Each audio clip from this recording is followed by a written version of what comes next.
The Ink and Paint Club podcast is intended for mature audiences only, so don't tell your parents! Listener discretion is advised.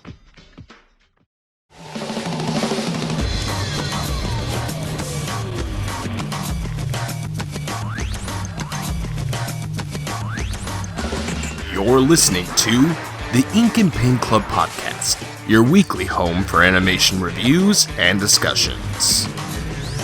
Hey ho everybody!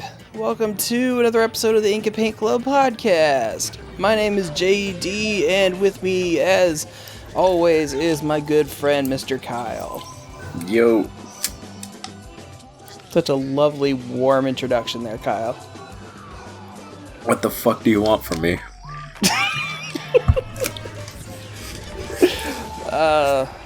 Many things, and nothing.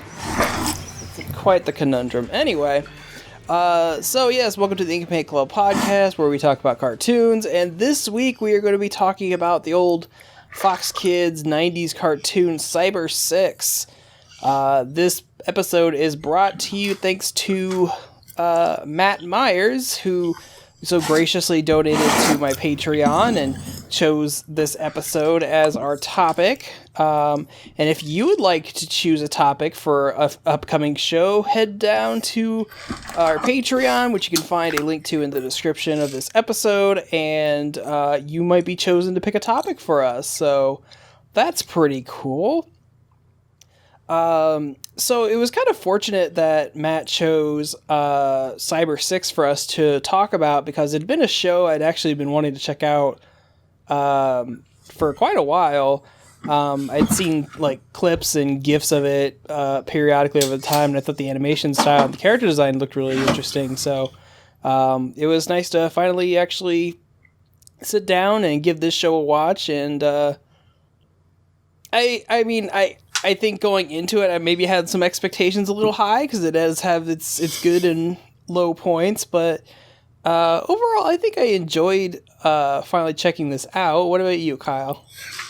I liked it a lot. It was very cartoony. It sure was.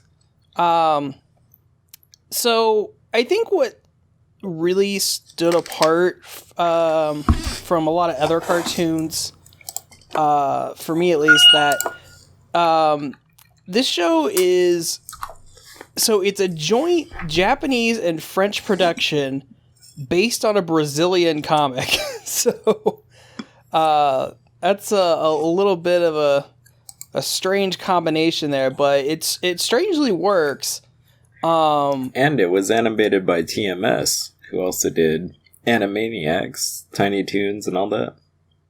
Okay, I did not know that, and that explains a lot of things. Well, there you go. Right. So, like I was saying, this there's a lot of this show which is very cartoony. It bridges the gap between being cartoony and actiony, really depending on the character. Because when you're with the character like Cybersix and her main companion, I feel like they're kind of the more reserved, more stoic characters. They don't have a lot of, cartoony aspects to them. But once you get to characters like, especially like with Jose, the little kid who's one of the main antagonists of the show, I just love watching him because just of the weird, like, cartoony reactions that he has to everything. And I'm glad that you said that TMS worked on this show, because like a lot of his more exaggerated movements and stuff is like, this looks like something out of Tiny Toons or something, and like even just his general like facial expressions and stuff look like it was out of Tiny Toons, and man, it definitely shows. Yeah, they do good work. If you haven't seen, they did a Sonic pilot. They're supposed to do a Sonic show.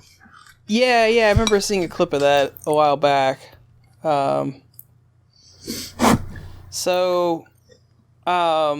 Basically, the gist of this show is Cybersix is some kind of experiment from this doctor guy, and she's basically a superhero now. Super strong, super athletic, and all that stuff. But the main draw of this is that while she masquerades as this, witch hat clad superhero at night, she masquerades as a male teacher during the day. And kind of goes back and forth between being a male teacher and a female superhero, which honestly I feel is kind of progressive for whenever the fuck this came out in like 99, I think. I want to say 96. Yeah, 99. Wikipedia says 99. The comic might have come out in 96. Yeah, probably. Yeah, but well, that's the weird thing is that comic, from what I've read, is very adult.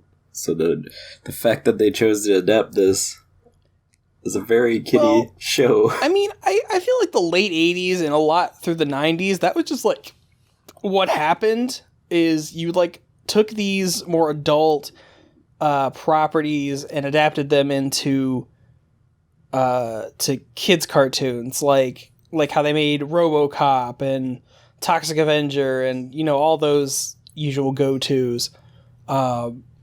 Not for kids in their original medium, but adapted into children's cartoon.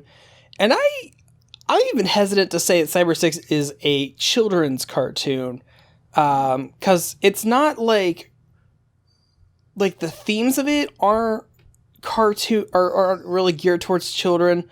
It doesn't really have a traditional 90s kids even theme song, because it's the theme song is just like this woman singing this really strong kind of ballad song. So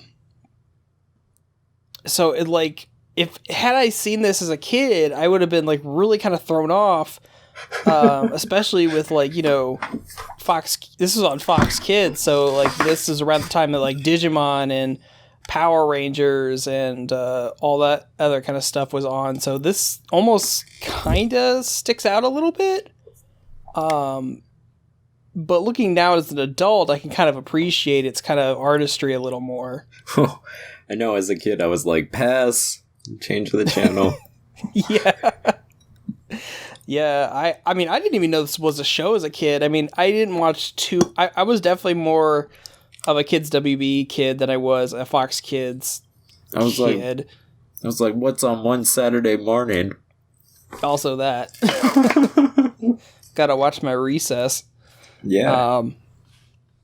But I think what the biggest draw for me is this, and I really like the art style, even if it does have some weird eccentricities, I guess I'd say. There's some weird shit, like how they draw arm hair and people with shaved heads, they draw little squares on them. Okay, yes, that's exactly what my hang up with the art style is everyone has hair made of straw. Yeah. Even characters with full heads of hair, it's just these long rectangular hairs that come off their head, and it's really kind of I dig it because it reminds me of the art from Astro Boy and stuff. The way people are drawn with giant fucking noses and weird hair and stuff like that. Mm-hmm. Yeah. I mean, other than the kind of strange way they draw hair, I mean, I think all the designs are really solid. I mean, I think Cybersix has a really good design.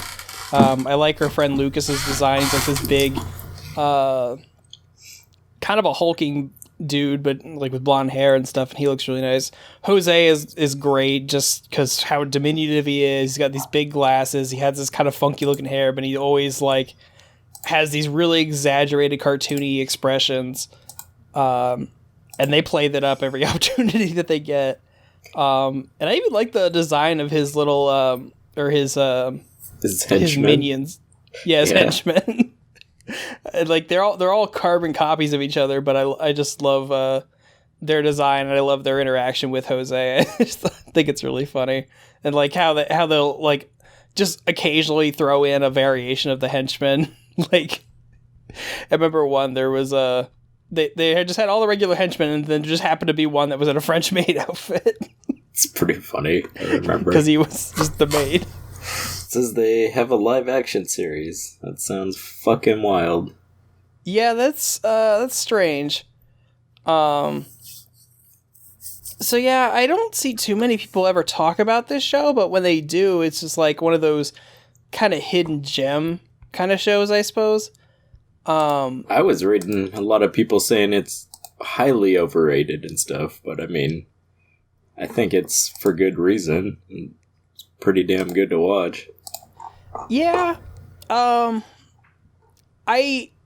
started to notice after a couple episodes that I don't know if you got this feeling as well, but it kind of felt like the episodes they don't focus on anything too long, if that makes sense. Like, I feel like they cut way too much. Like, they'll jump from one cut to the next within like for every 3 or 4 seconds. And then they'll just end a scene and it'll just go right into the next one without any real transition. I didn't notice that. I don't know, like just the pacing of it felt really off to me at some times. Well, I know some shows with some pacing problems. Believe you me. And let me tell you, this one did not bother me as much as those ones did. Mm-hmm. Sorry, that one did. Right. The weird thing, though, my main problem isn't really with the show, but anything I was trying to find as far as this show was like the worst fucking quality ever. And it has a DVD out. But I don't get it. Why can't people just... Why can't they just rip the DVD, JD? I don't know. Looked like it was recorded off of VHS. I mean, that kind of goes back to the, like, not being too well known. So, I mean, you're going to have to find someone who's really dedicated to get you that kind of stuff. Someone with $20. Sure. So, I mean, this show, if you're interested in checking it out, is only 13 episodes long. And they're all the usual 22-minute long. So you can marathon this in an evening if you really wanted to. I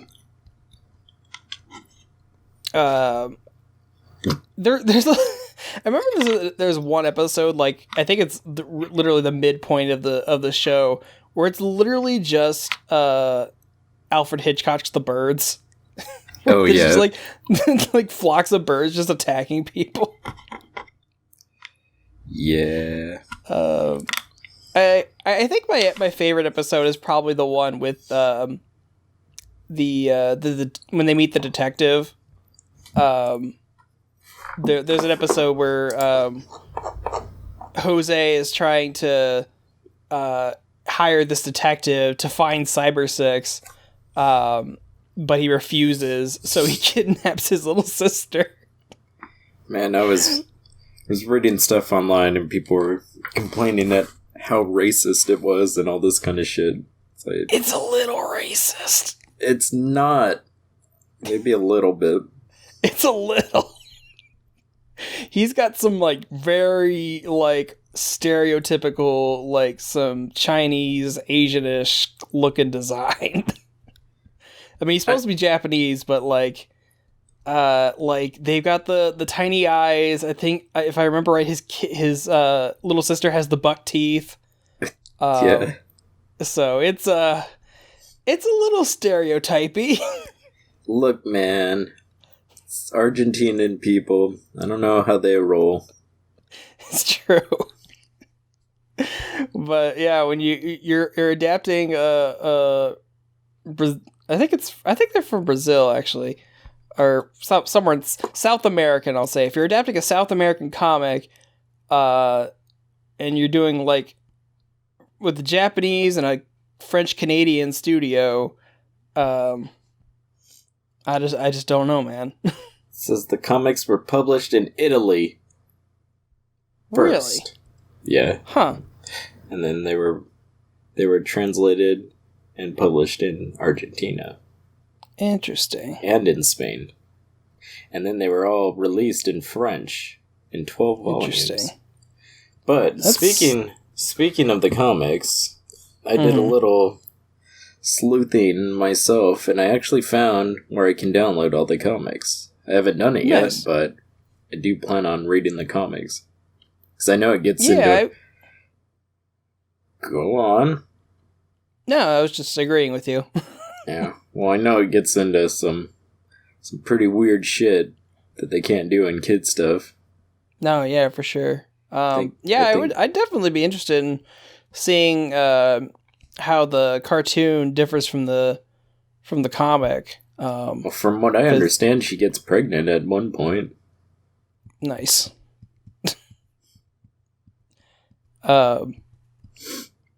Yeah, I mean, there's some weird stuff in here. Like, I guess her brother got turned into a panther and eventually becomes her, like, sidekick. Turned into... his brain was put into a panther. Geez. Whatever. But yeah, there's some weird stuff in here, but I can only imagine that it gets even weirder in the comics where you're allowed to just do whatever you want. That's what I would do. Yeah. Whatever I want. What would you say is your favorite episode, Kyle?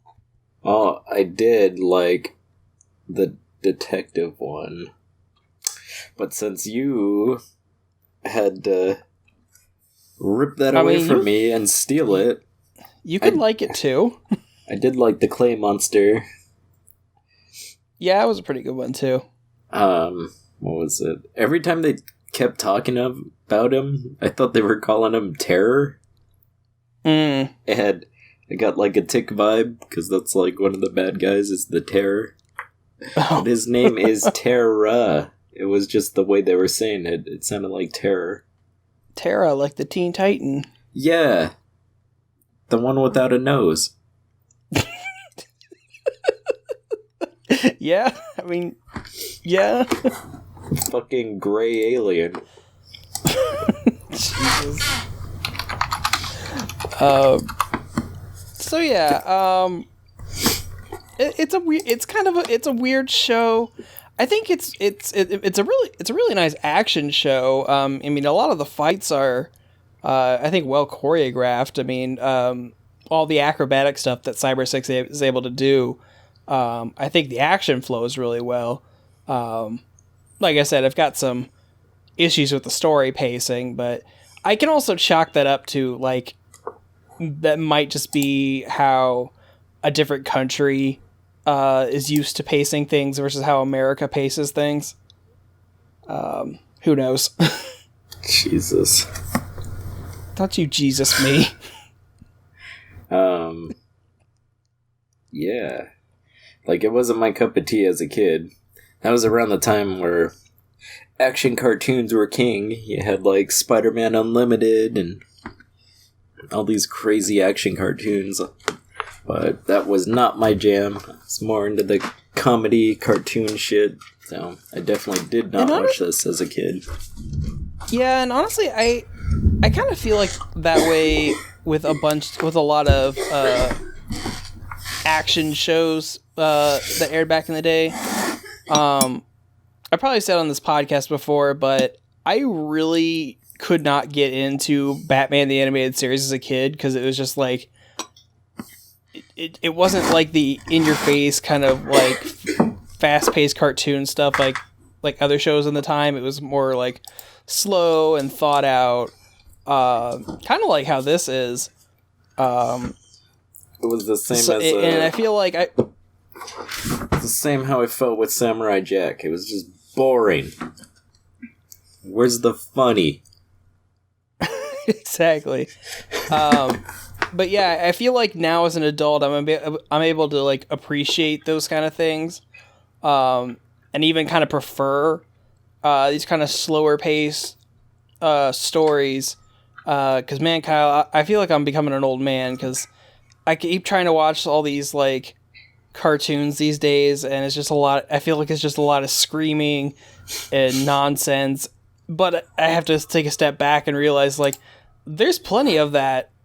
Of stuff that we watched as a kid, but I think I just have an old man brain now, and I can't keep up with that stuff anymore.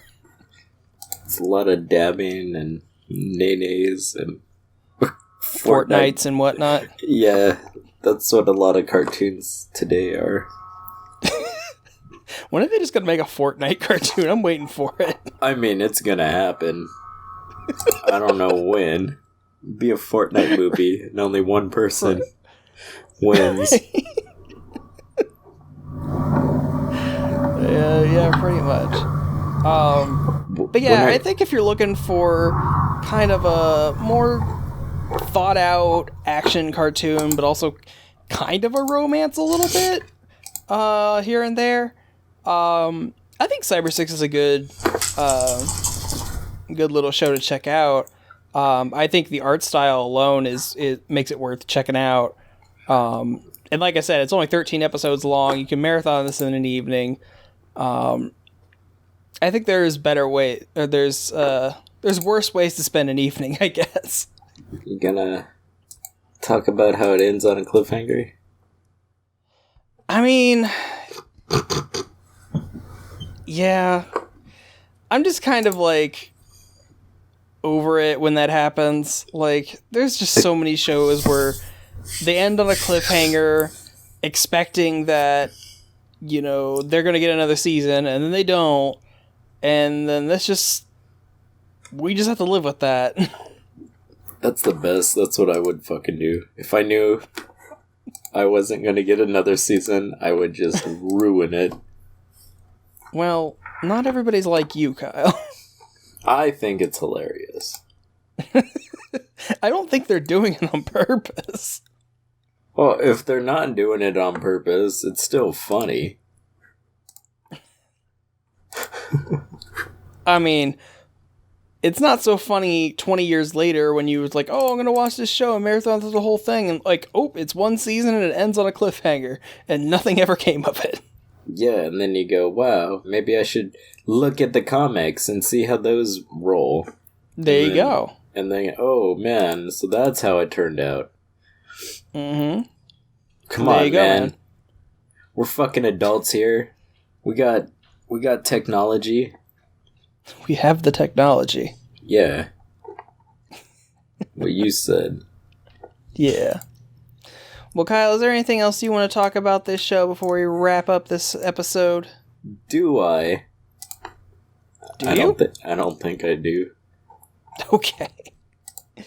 So yeah, guys, there you go. Go check out Cybersix if you haven't. I think it's an interesting show, and I think worth at least one watch, if only to say that you've seen it. I want to thank Matt Myers again for donating to our Patreon and basically being the sponsor of this this podcast. Again, if you would like to give a suggestion for a future episode of this podcast, go to our Patreon. Links are in the description. And if you donate to the $10 a month tier, you're able to be put into a drawing to pick a topic for the podcast each month. So go ahead and check that out if you'd like. There's other kind of tiers and kind of rewards and stuff that might be interesting to you. So yeah. Kyle, thank you for being here, and everyone else, thank you for listening, and until next week, we'll see y'all later. See you next month, guys. Thanks for listening to the Ink and Paint Club podcast. Be sure to follow us on Facebook and Twitter to keep up with the show. Join our Discord to chat with us, and subscribe to our Patreon for some cool bonuses. Links are in the description. We'll see you next time.